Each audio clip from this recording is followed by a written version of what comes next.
just like that, they buy it. They eat it up. You pander to them, you thank them. I mean, really, people, I thought you were a little bit smarter than that. I mean, it's just so easy to say the name of the city. You cheer. Hey, Stephanie, you cheer. I mean, just come on. Welcome to the A Show.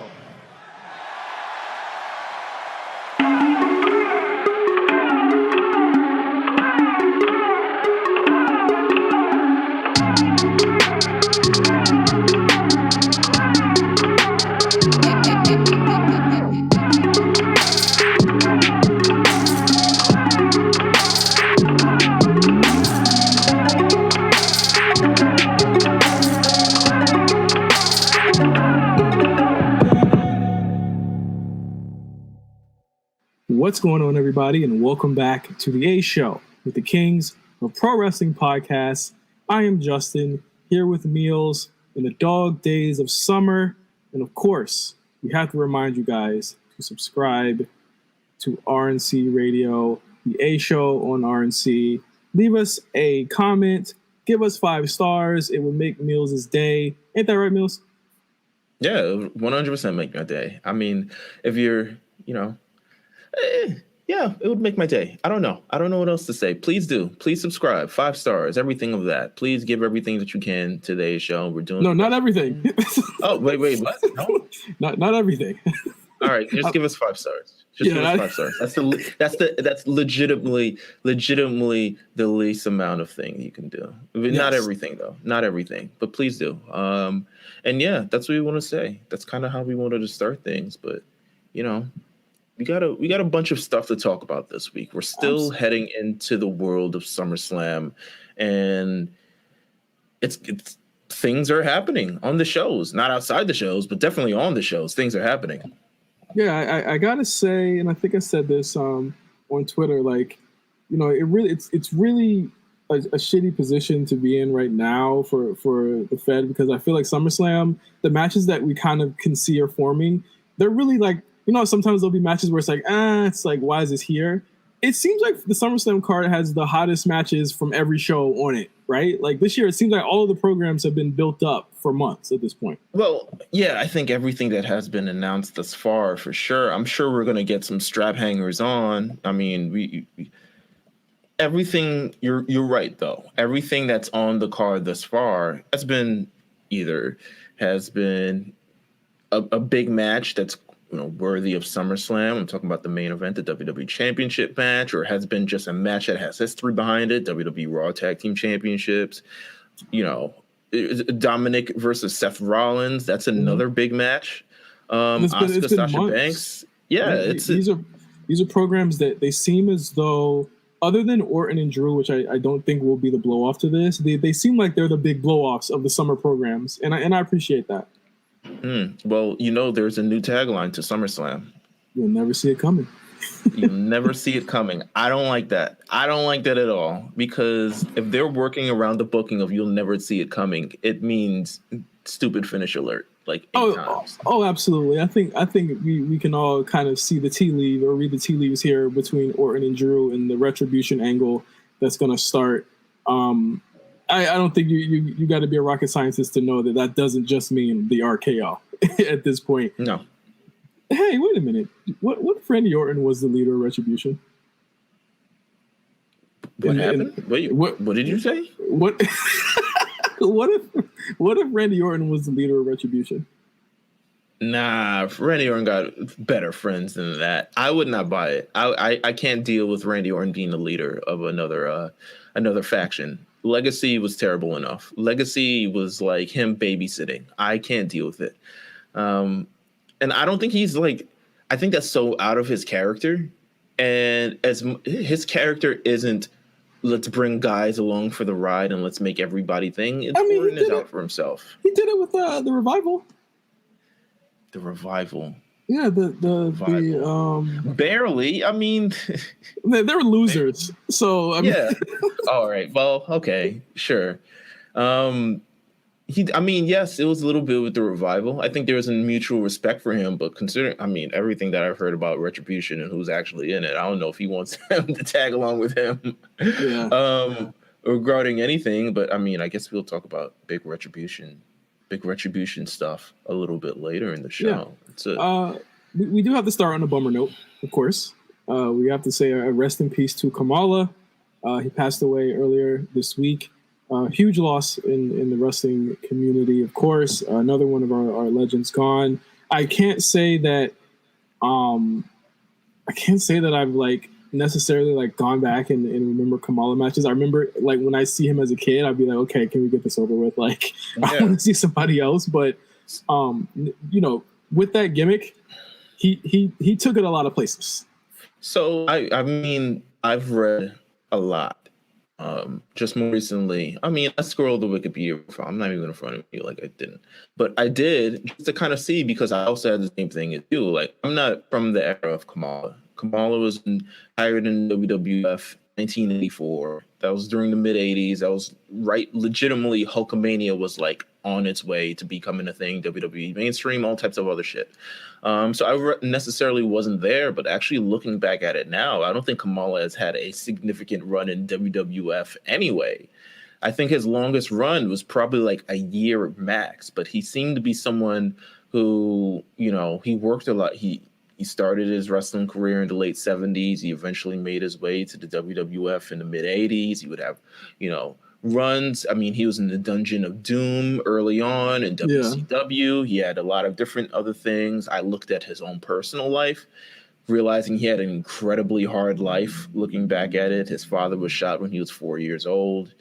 A run to a kind of life of crime, resorted to crime. Eventually, got into wrestling. Later on in his life, he suffered from high pressure, diabetes. He actually had to get both of his legs amputated. Yeah.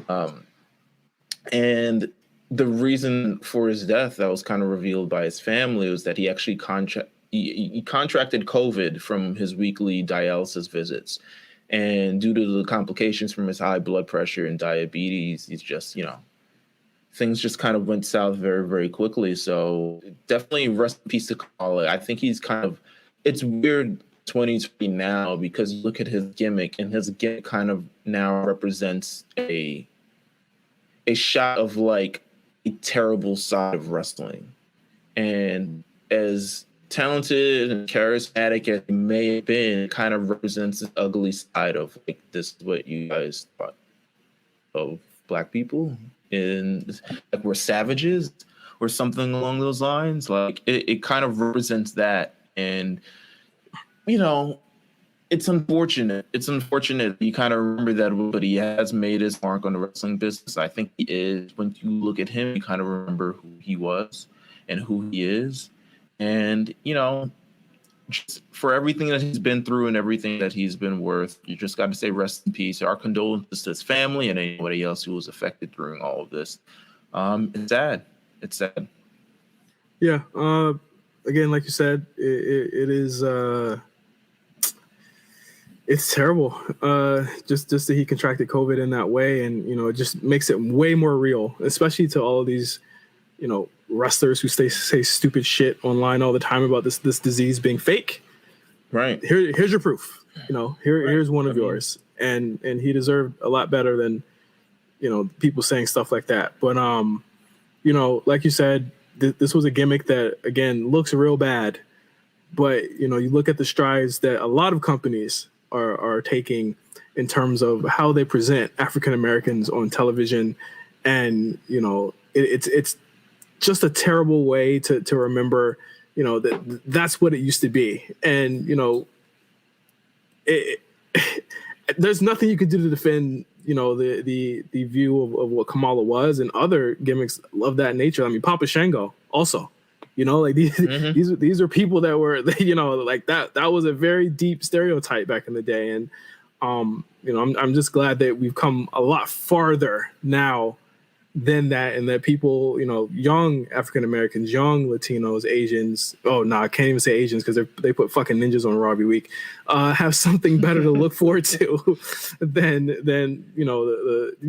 the tribal stuff. But at least from what we see there's so much more work to do. And I think we should definitely still hold companies accountable for that work. Absolutely. 100%. Yeah.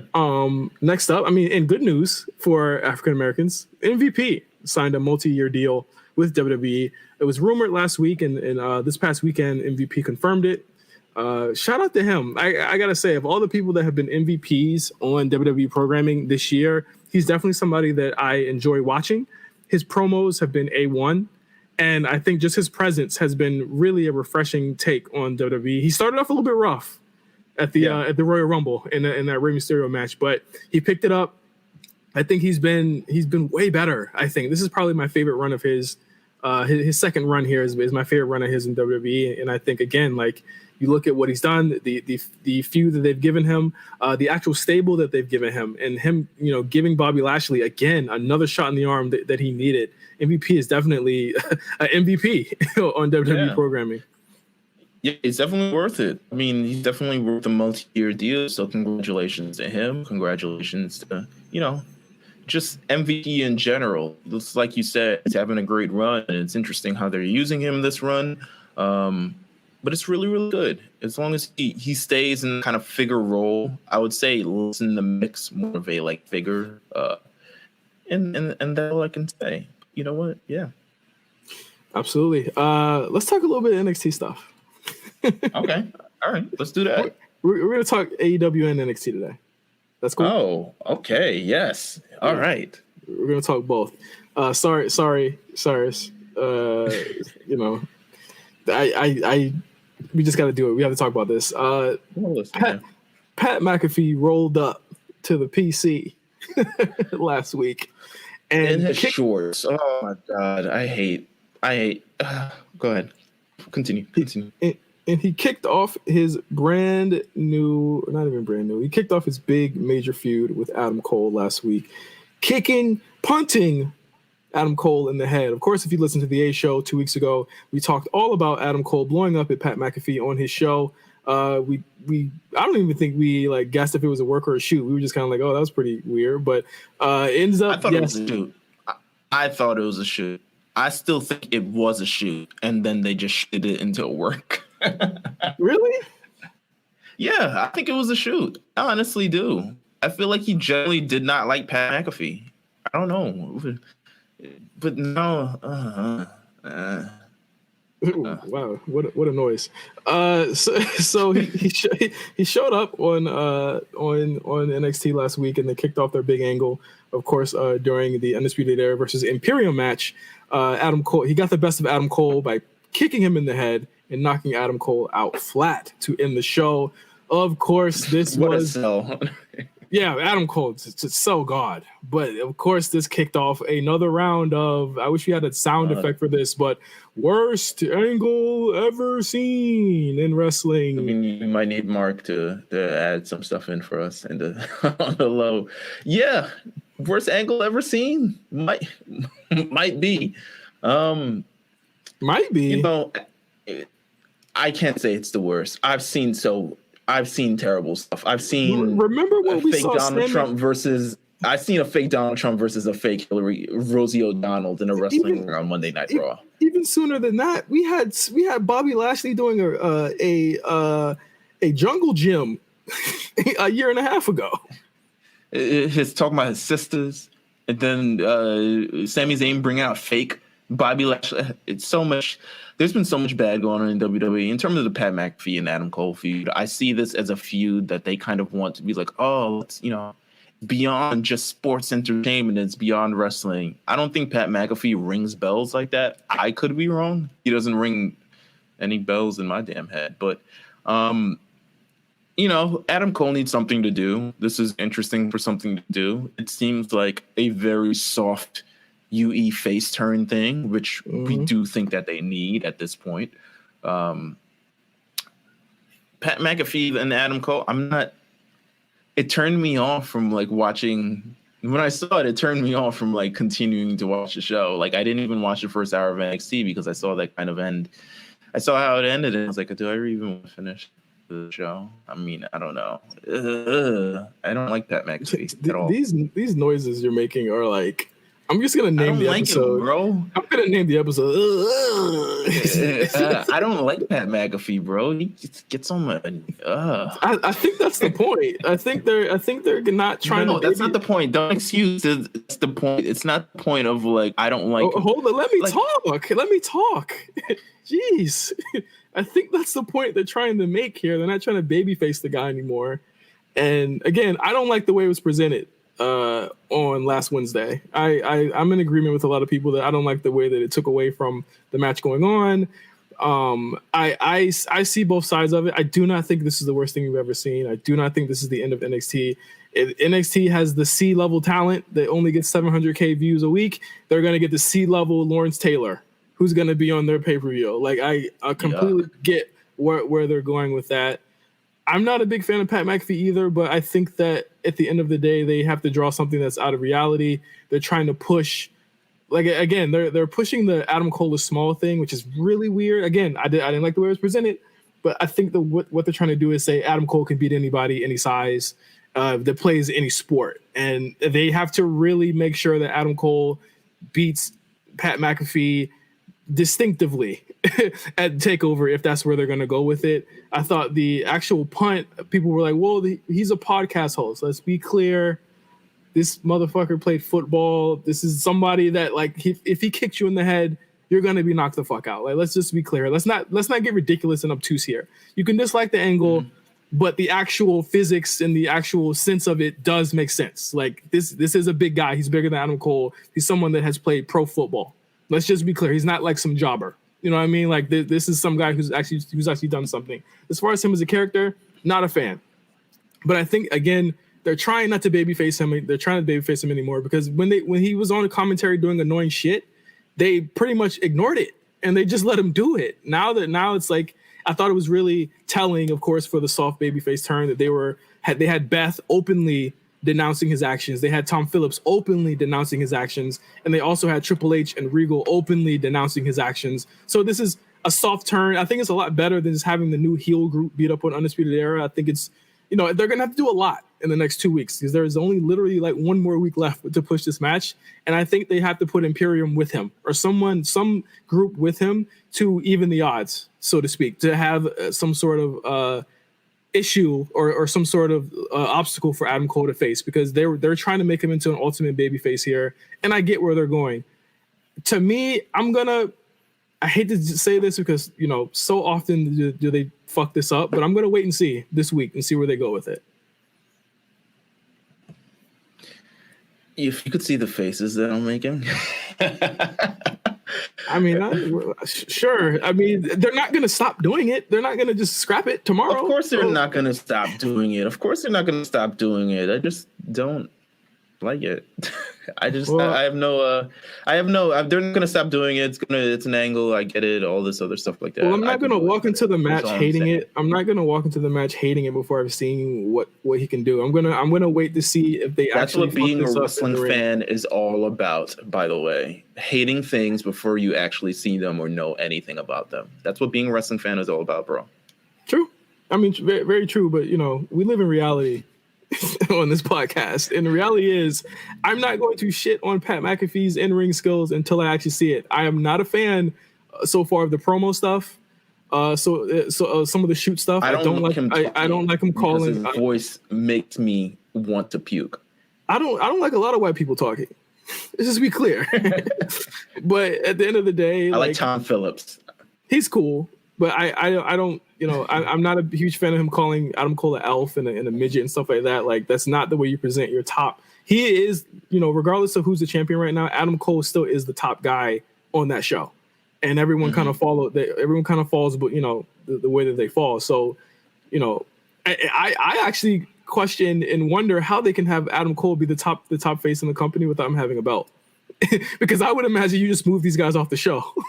They're going to be top faces, but you got to give them that last run as faces. I think it's something we haven't seen before. I think there are actually a lot of heels that they could go against on NXT right now, and NXT needs the faces. They have barely any faces that are credible on that show on the men's side. But I'll wait and see what happens on Wednesday. You want to go AEW? AEW, man, come on, Do I want to go AEW? Do you want to go AEW? Never. Okay, never. All right. But we got to talk about it. We got to talk about it today. There's been a lot said about AEW's women's division. The War Report talked about this at length last week, but I just want to give our 2 cents on it really quickly about the AEW heels thing that is going on. Brandy Rose being pay to play fan club. Here's the thing about Twitter. We don't pay for Twitter, and that's like the biggest fan club you could have. Why do we got to pay for one? Yeah. All right. So this sounds like that like Brandy's selling Forex.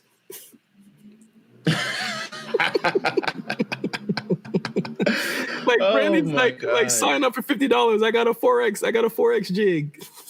So I see what she's trying to do. I just think it's not necessary. All right, so she's trying to really start a fan club between women who are professional wrestling fans. Apparently AEW heels has nothing to do with professional wrestling, and it's more so about just like putting women together. But instead they're like, oh, women can be fans of professional wrestling, you know that? And she's like, yes, I know, you ding dong. There's a whole bunch of back and forth. AEW heels is supposed to be this fan club. It's all-inclusive fan club for women who I guess like wrestling, maybe. She didn't seem to be like this was targeted for women wrestling fans, because I'm not sure how many women wrestling fans actually watch AEW. I mean, it seems like all the good stuff is on the WWE side. Nor does their women's roster kind of push anyone in a particular direction to like, yeah, we really got to get support behind this, because they've done a terrible job at showcasing women over the last number of weeks. Terrible. I mean, forget weeks, months. Terrible job. So AEW Heels is supposed to be this community where there's seminars and there's classes and all this other stuff. You're going to get, exclusive things. You're going to get, you'll be able to talk to AEW women's talent. You'll be able to talk just a bunch of other stuff. Like you get, it's a membership platform, as according to Brandy Rose. Not sure if this is the best. I mean, I wouldn't say. All right, so the idea of it, but you kind of have to start from the ground floor. It's like, what are we really doing for the women on our actual shows before we start making this dynamic platform? You know what I'm saying? And also, can men join? Because then it's also a very interesting situation to be in. If it's like, if you could see my faces that I'm making right now, if you can see the faces I'm making right now, I can't believe you're trying to both sides this. I'm not trying to both sides this. I'm not trying to both sides this at all. I'm actually questioning. I'm more so questioning what's the purpose behind this. The idea of the purposes behind this is to more inclusive place for women, because she feels like women in wrestling aren't. How can you have an inclusive place? She feels like, wait, let me finish. She feels like in terms of women don't really have a place in wrestling, and she's also felt victimized in terms of wrestling, but you're also not trying to completely marry this with women's wrestling, which is weird. It's like the optics of it is actually weird. You're trying to say like, oh, as a woman in wrestling, I really don't feel like I have this. I want to continue to promote the next thing, but you also don't really want it to be kind of completely wrestling focused. It's or like women's wrestling fans or anything like that. Finish us off. What do you feel, sir? There is a thread from a young lady named Laura at @roseplanted_ that says everything that we could say, but I'll just spit a couple of factoids from that. Booking of AEW women has been nothing but frustrating to see the lack of effort put into building a division. Also, the lame excuses get time brought up. It's very justified that fans feel that they're in no position to preach women's empowerment. There are many tweets after this. You can say AEW has been unfortunate with injuries and with the pandemic, but there are no excuses for nearly a year's worth of no effort being put into building a division. I'm tired. I know other fans are tired of hearing it's coming. Truth is, AEW has proven that they don't care. let's speak facts here, okay? The women don't draw ratings for them like that. So they're not putting them on there. This is a very ratings-driven show. You saw what popped the 800 for them. It was putting Eric Bischoff on there, not putting the 10-minute women's match on there.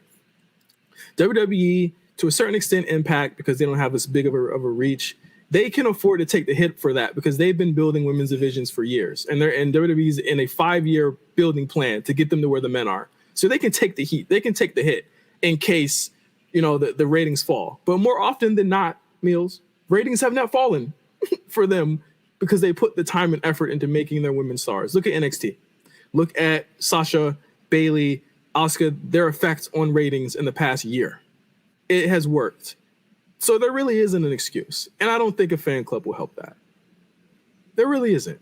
If you can take the heat, if you can take the hit for building an actual division for these women that you said you cared about, instead of just putting up Arn Anderson and motherfucking Jake the Snake Roberts and all it, like it's come on, it's bullshit. It's just bullshit. And they can come, and people can come at me on Twitter all they want to, but it is bullshit. I get the idea of it. I just don't see the actual purpose of it, especially when you have stuff on the ground floor that you need to focus on, as opposed to kind of this. We don't see the purpose because we don't see the work. Yeah, 100%. But I mean, the $49 paid subscription, annual paid subscription. So it's not like it's $49 per month, but to do all of this other stuff that you're still not working on, why would anyone be interested in sort of coming? I mean, people have. I mean, everyone has signed up, et cetera, et cetera. Websites broke down, blah, blah, blah. But it's worth all the criticism. And she got a large amount of criticism on Twitter, so much that she had to delete her Twitter account. Imagine the CEO of a company having to delete their Twitter account. Because it's her fault. According to Cody, it's because of racism. But a large part of it, I mean, I'm sure there was racist comments within this, but a large part of it was criticism over this. Like, what are you doing? Like, imagine launching this. But did you see any racism? I didn't personally see any racism, but I didn't go that deep. But I'm not going to say that it wasn't there. But I mean, do you feel like, again, like, just being honest, do you feel as though it was a majority of? No, I don't feel like. I feel like she was majorly being criticized about, like, listen, but about the women's division that you have, how could you tout a $49 annual subscription service, but you guys aren't actually working on the stuff that we want to see? Yeah. Like, what is a Q&A with former AEW Women's Champion Nyla Rose going to do? What is a tutorial with AEW makeup artist Stella K going to do? You know what I'm saying? I mean, wow, that's on there? That's on there. Moving on. Let's talk about it. Could have been free. It could have been free. I'm just saying. It could have been free. That last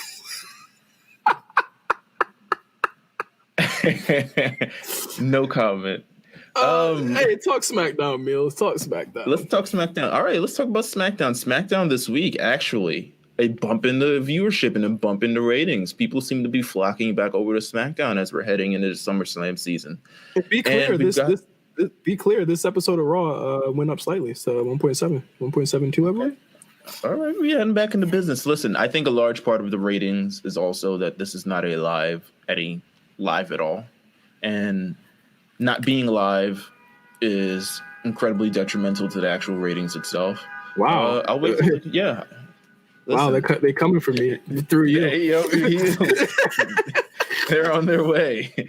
But let's start off with probably one of the biggest news that's come out of SmackDown, and one of the things that's going to lead into this week's actual episode. I think it's the most intriguing thing. It's going to be, I call this Bayley versus the world, because they have made a point on SmackDown this week. You know, Sasha Banks and Bayley were summoned to the ring by Stephanie McMahon via Zoom. Because God knows she's not stepping in that damn place. But she was summoned there and let them know that Sasha Banks, you know, if Bayley does lose on Monday, she will, you know, have to face Asuka at SummerSlam. And also that Bayley, her contender for SummerSlam, will be determined in a tri-brand battle royal on SmackDown this week to determine, once, like I said, her contender. I have this question: who should be in the mix? who should be considered for this SummerSlam match. It's a big opportunity, especially against probably one of the best workers in WWE right now, Bayley. Obviously, anyone that's not. Let me be clear. Also, I think it's gonna be somebody from SmackDown winning, but I think it should be anybody that's not in a big title program. So obviously, on Friday we'll probably see Liv and Ruby, or either one of those two. Natty maybe. And obviously people are waiting for NXT entries, right? So I think there's a huge possibility for Rhea Ripley.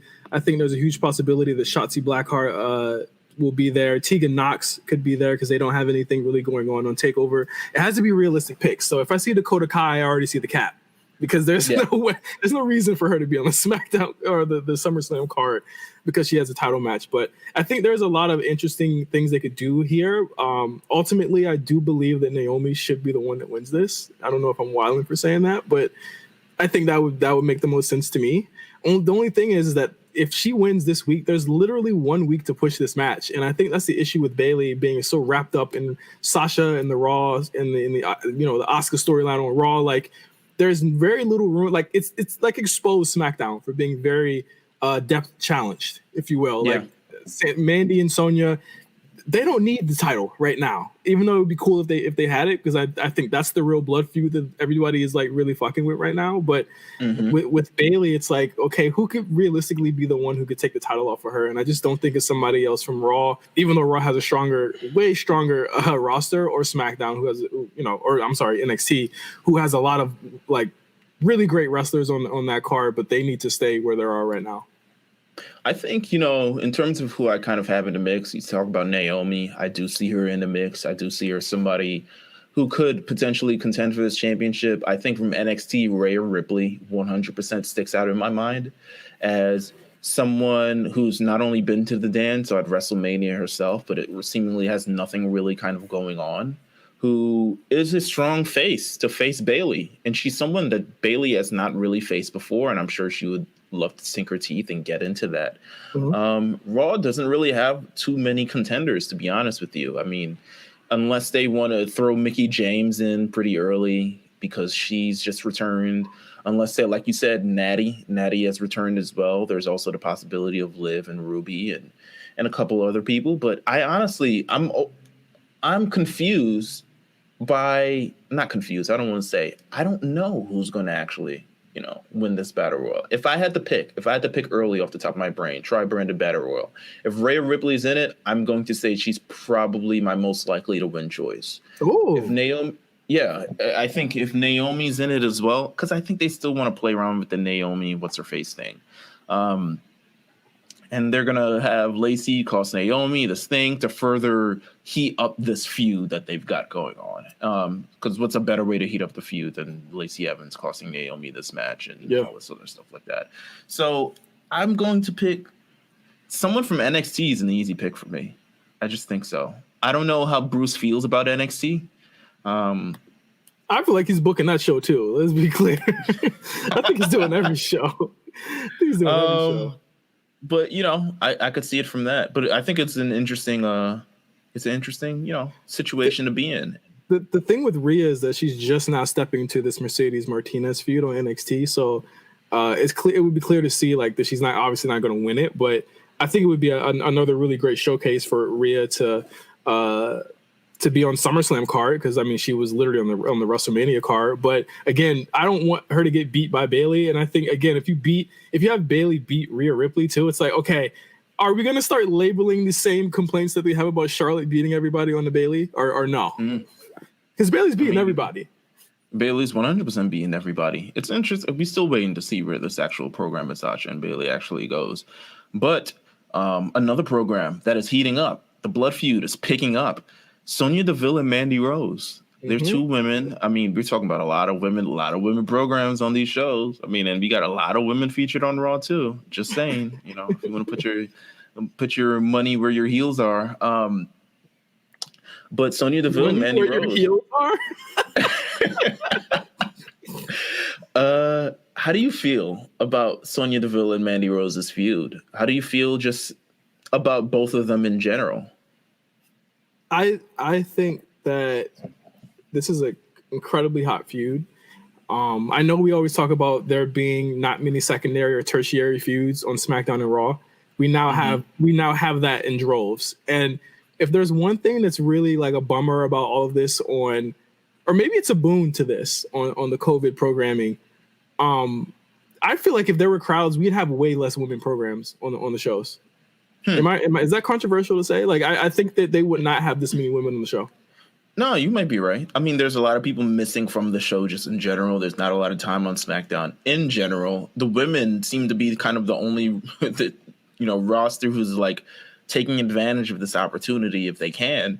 No, you may be right. And the Sonya and Mandy feud, it's been, since December, kind of, right? Like the seeds have been planted since last year, since fucking Otis delivered that Christmas ham to Mandy. And that's kind of been everything that's been planted out for this feud. It's a long one. I'm wondering where it ends up, but it looks like it's going to be part of SummerSlam and sort of, I say the 6-person format. But I think it reminds me kind of, and I'll say this reminds me kind of the I'm going to get a lot of, I feel like I'm going to get a lot of shit. The year 2000 version of the Lita and Trish feud, where both of them were kind of just on opposite sides of this thing. And it was a very hot feud and it ended up being this very hot program that evolved over the number of years. And I think just from pitting these two against each other and giving them the opportunity and getting them over as personalities, that's kind of where I see the sort of parallel, where you see a Lita and Trish back in 2000. And I think this could go, this could do some great stuff for SmackDown if they choose to continue to go that route. Another, confusing thing. Well, you want to add any final words on this song? Oh, no, I want to say that I hope the in-ring matches up because I was feeling they now have the hot program that they've wanted. Now I want to see them improve in ring because, and let me be clear, I'm in the cabin for the Mandy Rose haircut. Soccer mommy. I was just like, it makes you look a little bit that's the black man kryptonite cut. Oh my God. I was like, it makes you look a little bit too like, I guess she's a face now, so you don't have to really kind of look like alluring or like very like, all eyes on me, Mandy Rose. Like she can just kind of look regular. I don't know. I hate when the women get with like the really white trash dudes on the roster and they got to dress like them too. Like with the jeans. Remember when Lana was with Dolph Ziggler and she and wearing the jeans. Oh my God, the stupid jeans. And then Summer Rae was wearing the suit with Rusev. So yeah, it was whack. They like to do that. Let them wear some Fashion Nova. Like get over it, bro. Like come on. Let's talk about the weird musical chairs on SmackDown. Very weird Matt Riddle, Jeff Hardy, King Corbin, Sheamus type of thing that evolved to like an hour of maybe turning Sheamus into a face. Which I'm fully yet because I'm sure people like him like that. But and then in this program, so they had Jeff Hardy. Actually, no. It was Sheamus versus Matt Riddle on SmackDown. It was a hard-hitting affair, as everyone kind of anticipated that it would be, which ended in disqualification because Shorty G, Chad Gable, decided to interrupt, and he decided he wanted to attack Riddle.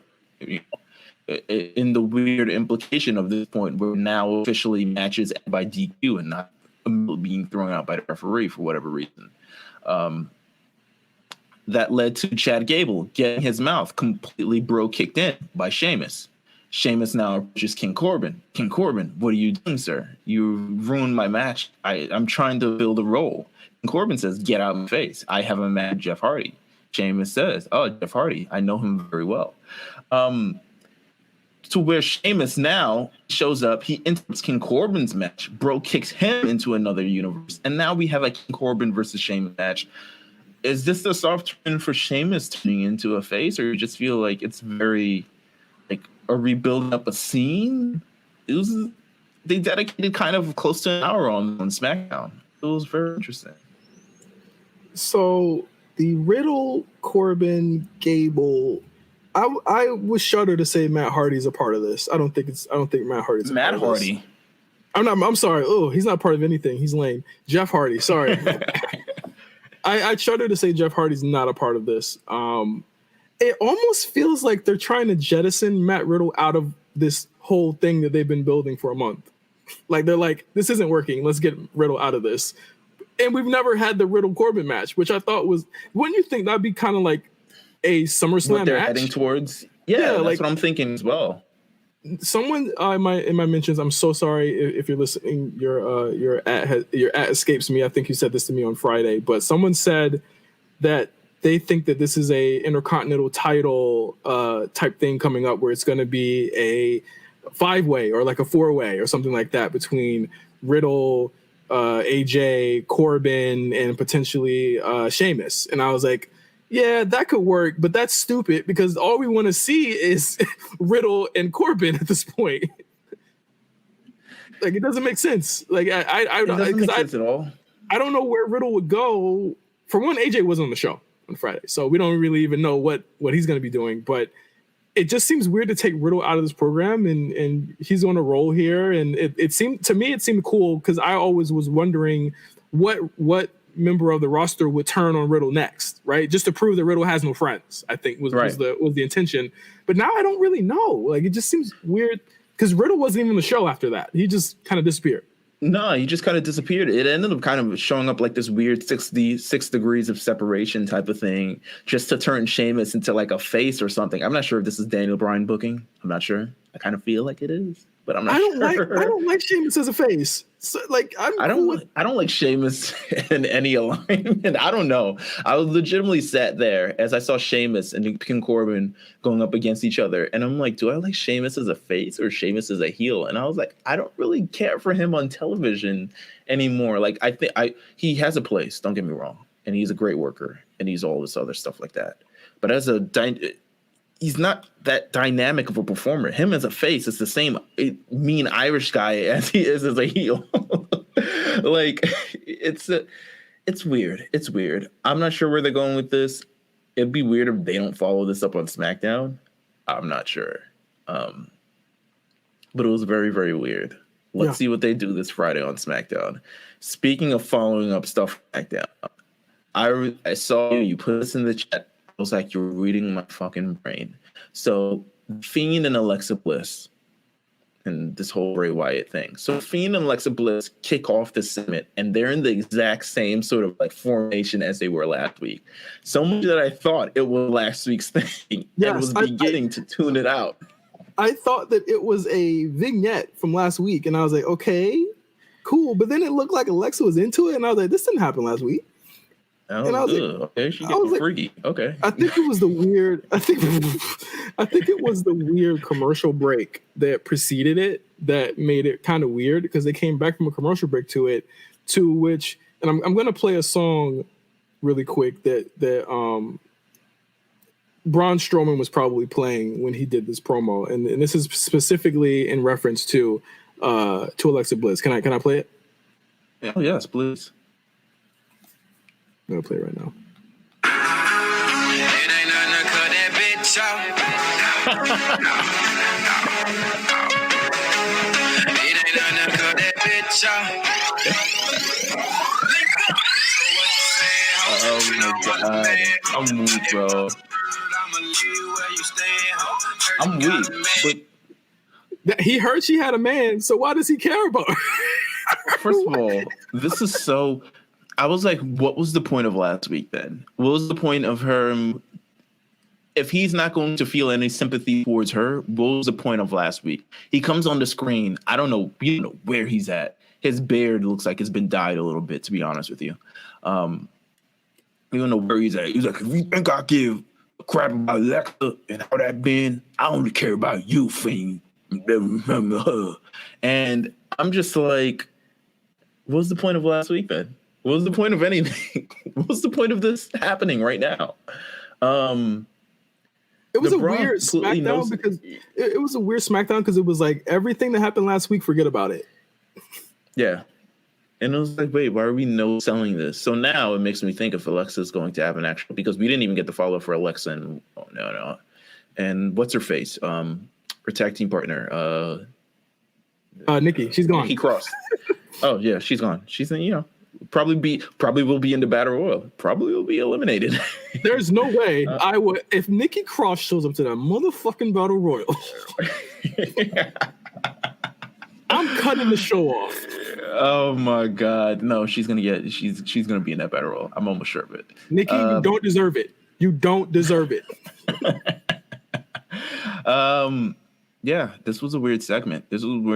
But in terms of this continuing this role of amazing segues that I've had. Speaking of weird segments, what the hell was the end of Raw with SmackDown? Retribution. I laughed so hard. Listen, let's just be clear here, and I'll echo this on Raw as well. Retribution's not working for me. No, I don't think it's working for anybody. No one believes them. I don't care about anybody. I care about us on this show. Okay, it's not fucking working for me and Meelz. I don't give a damn. They need to course correct, or they better have a hell of a twist up our sleeves, because these motherfuckers are the size of Tommy Pickles screaming on niggas and beating them up. And yo, did you see the way Michael Cole left Corey Graves in the dust when they started swinging that Michael Cole crowbar? Michael Cole could beat their ass, so I don't understand why he was even running. Corey Graves, I know his neck hanging by a damn some 3M tape. Okay, all right. He could fight them too. Listen, okay. Well, no, listen. I was confused of why the audience just decided we're going to let these people get beat up and we're just going to stand on the other side of the ring, knowing that they're all professional wrestlers and they're not actually. I mean, some of them aren't wrestlers, but I even feel like even those people, if you catch them in a parking lot on a bad day, could take a swing at Retribution.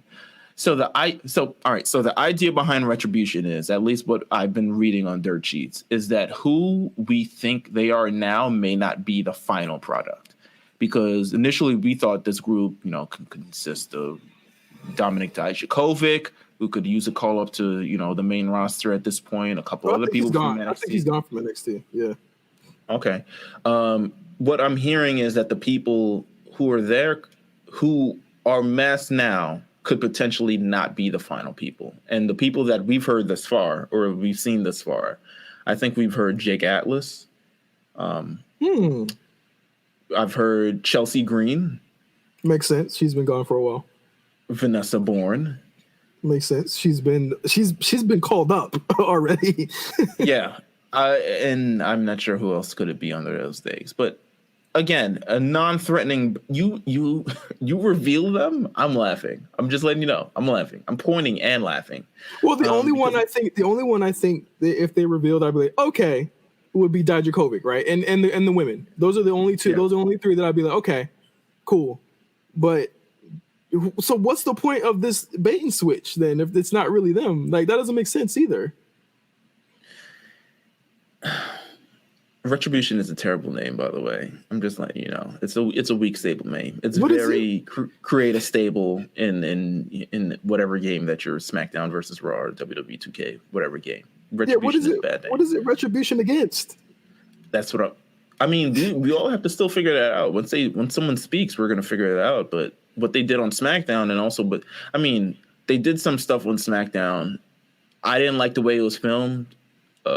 I echo the thoughts of Sean Ross Sapp on this matter, who said there were way too many angle cuts, like way too many cameras and various things if you're trying to make this look realistic, whereas it should have just been one so wide cam capturing it all, especially if you have cameramen running away and you have audience members running away, referees running away, officials running away, all this other things like that, to try to make it look as realistic as possible.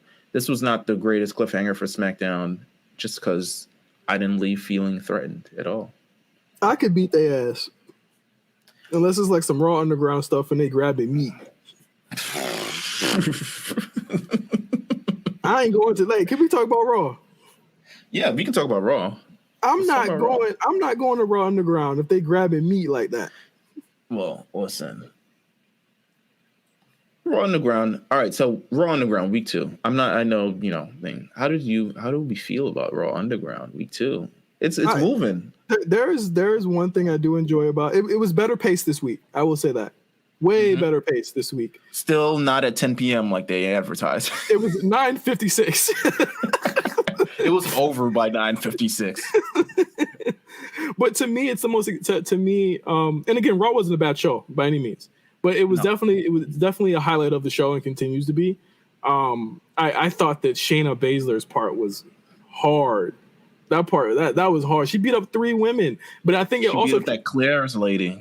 That lady showed up in that Claire's blouse. Shout out to Tatiana with that call. But yes, I was like, who let this lady in here? And not only that, like they look like they just appeared out of nowhere, and Shayna was just like, "What if someone walked up to your girl and just started beating her ass?" Yo, baby, chill. But it was Shayna Baszler. If it was Shayna Baszler, I'd be like, she deserved that. Yo, you shouldn't even talk. I don't even know why you talking off like her. You know she's Shayna Baszler. Shayna, that's your girl now. Listen, give Shayna Baszler something to do. Shayna Baszler needs a buffer between challenging whoever wins in SummerSlam and not doing anything. You know what I'm saying? You know who should have showed up? Ooh, you know who should have showed up? Ooh. You know what? Let me not even say this. I was gonna say Nia Jax. Nah, should have showed up. This is her realm. This is her realm of beating people ass. Hurting people? Yes. This is her. This is Raw Underground has been made for Nia Jax.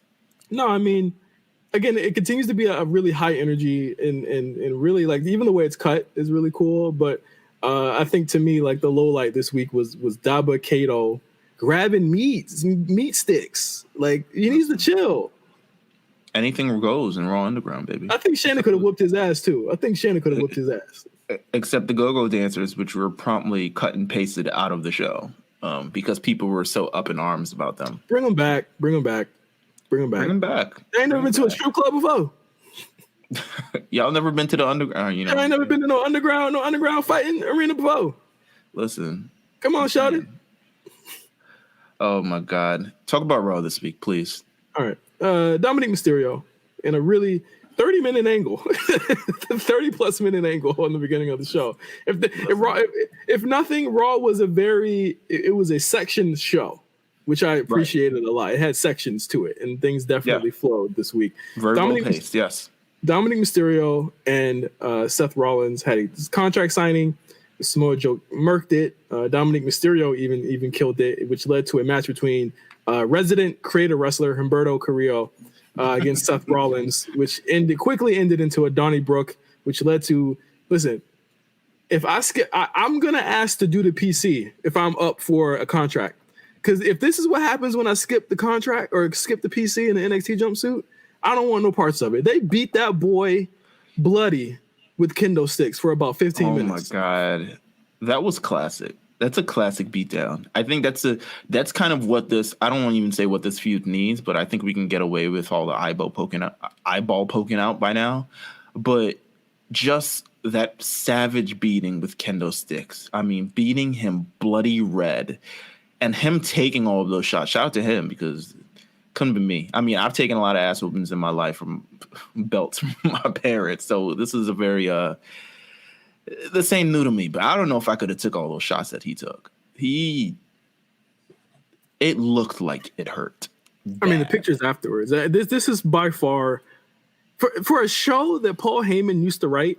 He never wrote anything this violent into the show. Like this is like right. Like this is such a Paul Heyman segment. This is like a like a Tommy Dreamer. I mean, this is literally the Tommy Dreamer Raven spot. And like he failed to write something this compelling in his almost year writing the show. Definitely, I wouldn't say that. I really love this segment. I really love this too. I'm just saying, failed to write as well as this, but. I mean violent. Something as violent as this. Knowing who Paul Heyman is, like this is his MO, and whoever wrote the segment did it way better. I don't know if it was Dominic and Seth, in conjunction with someone, but props to Dominic for taking these bumps or taking these shots rather. I thought he sold this incredibly well, and I think that this to me was the period on whether I was interested in this match or not. Now I want to see it. Now I can't wait to see this match. You're right. You're 100% right. This kind of sold it to me. And we needed this one segment. And not to say that the match couldn't have sold itself because it has a lot of history behind it. But we needed this one segment to be like, okay, Dominic, beat his ass. And that's what you needed. That's what you needed. This provided in spades. Shout out to Seth Rollins. Got to give him his flowers. Got to.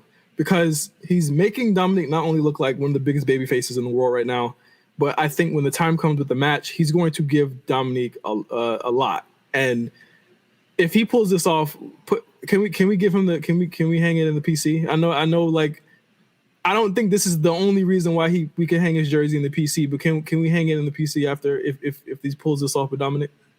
I'll see what I can do. I'll see what strings I can pull. Because Bayley, she getting a little lonely up there.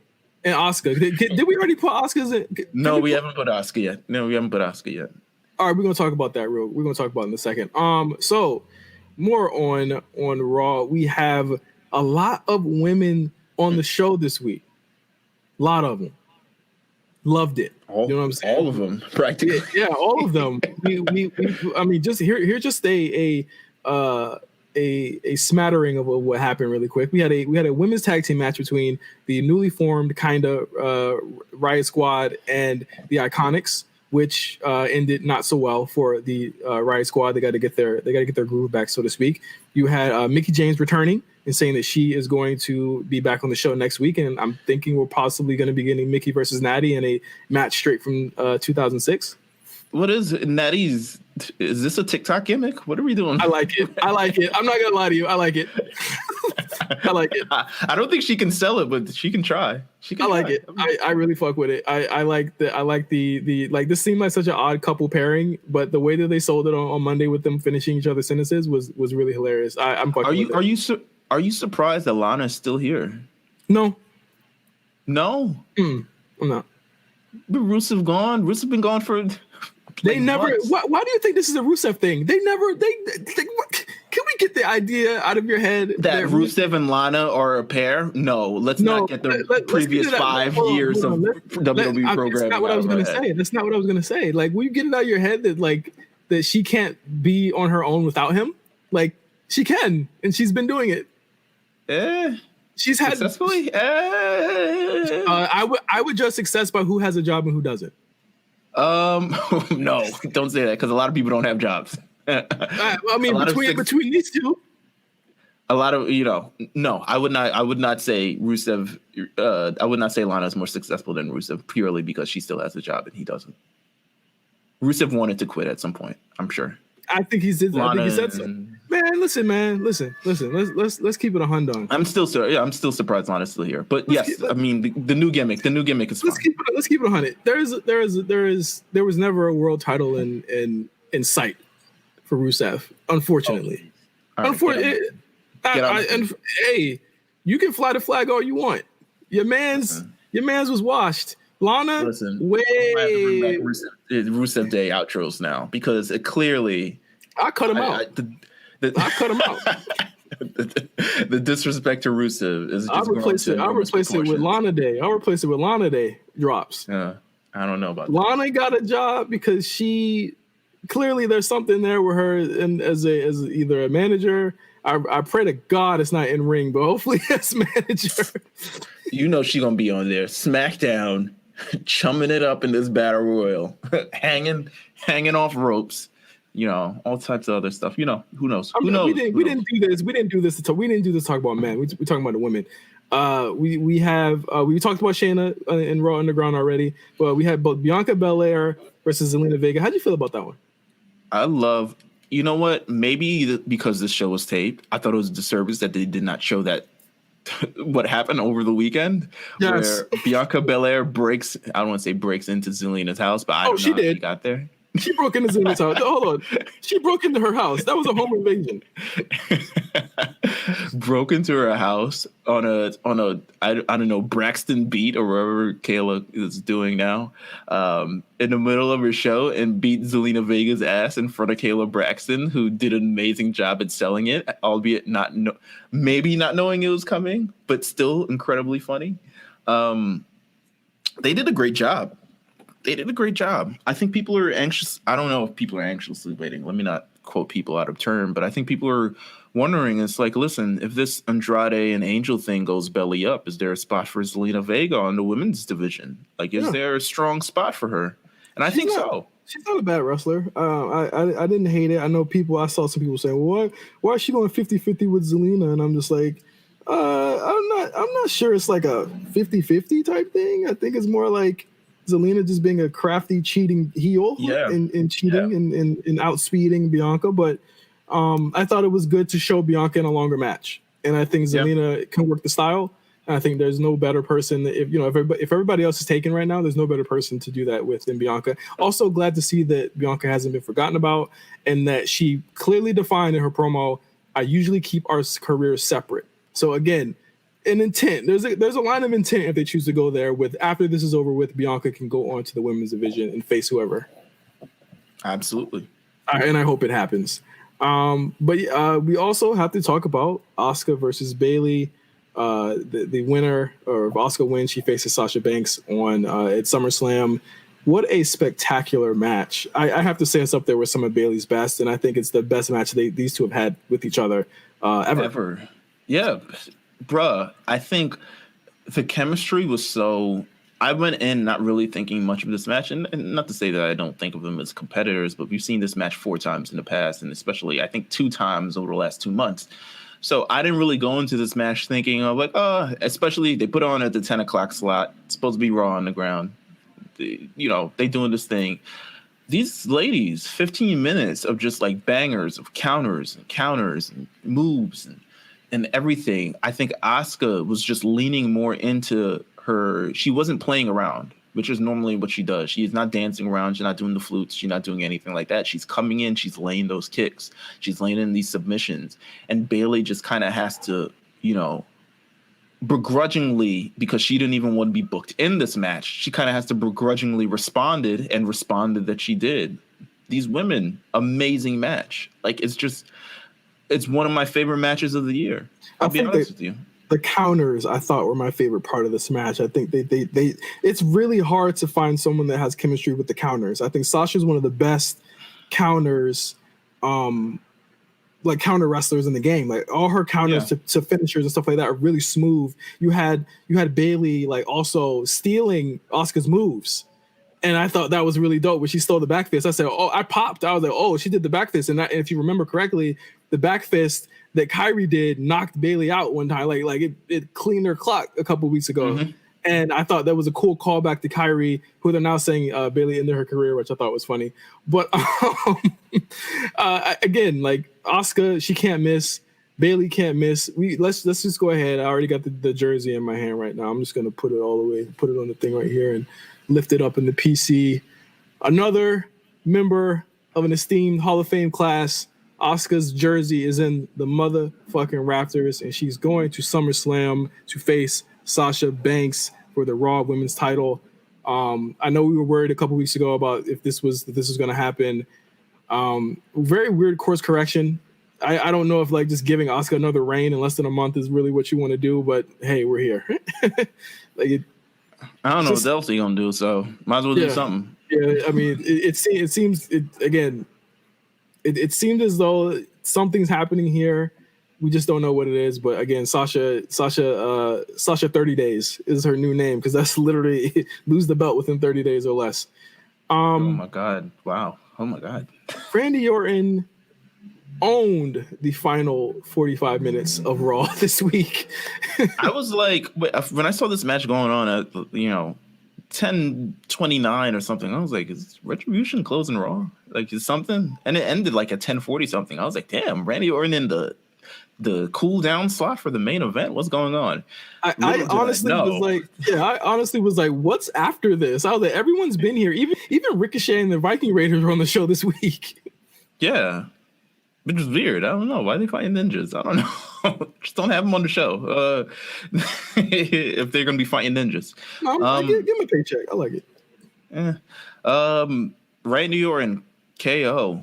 Not a bad match. Not something I'm going to remember, but not bad. It wasn't bad. You know how I feel. Like I don't feel like they should have served up KO in this slot. To be honest with you, me like either. I didn't think it was a good idea to serve him up. Like you could have beat someone way more credible and had a way better match. Like you could have put him against Cedric Alexander and let Cedric get a really long hope spot and then lose. Like you could have made somebody else look good there. Like KO just loses way too much for me at this point. And I agree. I think that it's time to start giving him something. Yeah, there's too much of like things that he's just not doing. Like he just doesn't have a thing to do, and he's too talented and he's too great to just kind of be chilling and do nothing. He hasn't really had a program since the Seth thing, right? Yep.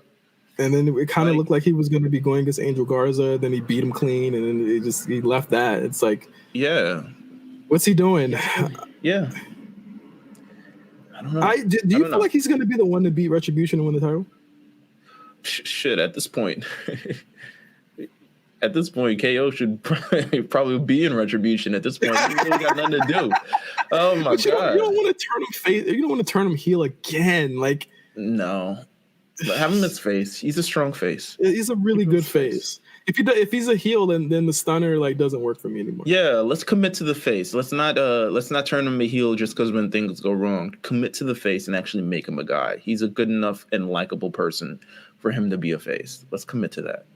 But yeah. So after Randy beats KO, we get another episode of Legend Killer Theater with starring Ric Flair this week. I liked how Randy went to the commercial break and he said, "Just sit right here and I'll tell you why." So just sit right here. Sit right here. You got to pay some bills. We'll be right back. I thought it was really cool. But it goes into Randy Orton just berating Ric Flair for about 5 minutes on the mic. Again, really strong performance from him on the mic. What a sharp turn. And I'm still not sure for what, because I'm not even sure why they put them together, but I'm still not sure why this actually happened or if it was always intended to happen, but it happened. Maybe they want Ric Flair. They don't want to send Ric Flair, to SummerSlam. You don't need him. You really don't need Flair here. And I think the way that they kind of set it up is that Randy was upset for getting him into a match with KO. And I think that was because basically the whole idea was you talk too damn much, and I should be mad at you for putting me in this match in general. and that's kind of where I took it. But I'd be fine without seeing Rick. I think he didn't really he didn't answer. So I'm wondering why he was there in the first place. That's really my why was he there? Oh, we're doing this. You could have did the Christian turn without. You could have did the Christian turn and not have. Flair made the Christian turn happen. Like that made it a newsworthy moment. But you could have had Flair leave after that. And I think you could have absolutely had Orton recruit Zelina and the gang by himself. I think there's a lot of things you could have had him do by himself, but it wasn't. It just didn't make sense to me. And I think that the way they wrote him off was cool. I love if there's one thing I did like about the Retribution stuff on Monday, it was how they used them to cover up the fact that Randy wasn't really going to kick Rick in the head. Yeah. I thought that was slick. Because, Lights went out. Yeah, and it was cool because they could have done it without doing one of those really embarrassing camera cuts that they do in NXT. Yeah, no, you're completely right. It was an interesting way. And now Drew is mad because Flair got kicked in the head. Not gonna lie, I liked him too when he kept saying him too. For God's sake, him too. I thought that was a cool touch. Him too, man. No, you're right. He's like, cool. Now he's in mode of somebody's got to stop this guy, and it's got to be me. I would really would you be opposed to Drew McIntyre being in action movies and stuff? No, because he's a fucking freak. He's a hoss. Yeah, he's someone who could be in action movies. I thought Stu Bennett would be in more action movies. I haven't seen a Stu Bennett action movie since he's been released. But this Raw really bummed me out because it made me. And I know there's goods and bad. There's good and bad to having crowds, but I think the crowd, depending on what city they were in, they would have really ate up some of these segments on the show this week. I think they would have absolutely ate up the Dominic segment. They would have really, really liked the Sasha Bayley, Asuka stuff. And I thought they would have really liked the segment at the end. It was set up for crowd reactions to everything because I think everything that was done on this show made every single program on the SummerSlam card from Raw way stronger. And I thought it was a really good Raw for story building. Yeah, I agree. I'm just gonna agree. I think between even SmackDown. I don't know what the hell they're doing on SmackDown. Me either. Sheamus, Matt Riddle, what the fuck is going on there? But everything that they're building towards for SummerSlam. You're right. Big matches, big moments. They're doing it. So yeah, that is the shows for this week.